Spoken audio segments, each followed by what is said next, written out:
বিসমিল্লাহির রহমানির রহিম। ইলিশ মাছ দিয়ে বেগুন দিয়ে আলু দিয়ে তবে আমি পরিমাণ মতো তেল দিয়ে দিব, পেঁয়াজ আর কাঁচামরিচ কুচি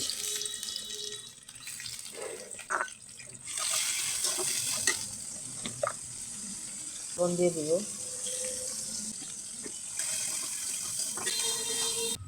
হলুদের গুঁড়া, মরিচের গুঁড়া দিব, ধনিয়ার গুঁড়া দিয়ে অল্প পরিমাণের পানি দিয়ে মশলাগুলি ভালো করে কষিয়ে নিব। কিছুক্ষণের জন্য ঢেকে রাখবো।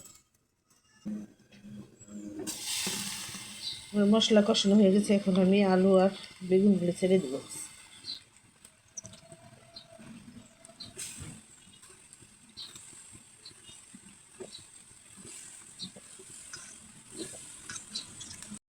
কষানো হয়ে গেছে, এখন আমি ইলিশ মাছগুলি ছেড়ে দেবো।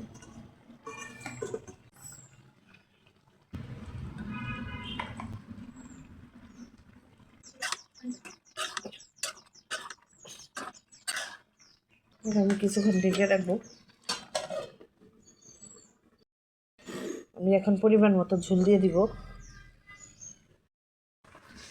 রেডি হয়ে গেল আমার ইলিশ মাছ দিয়ে বেগুন আর আলু দিয়ে ঝোল। এখন আমি চুলা থেকে নামিয়ে ফেলবো।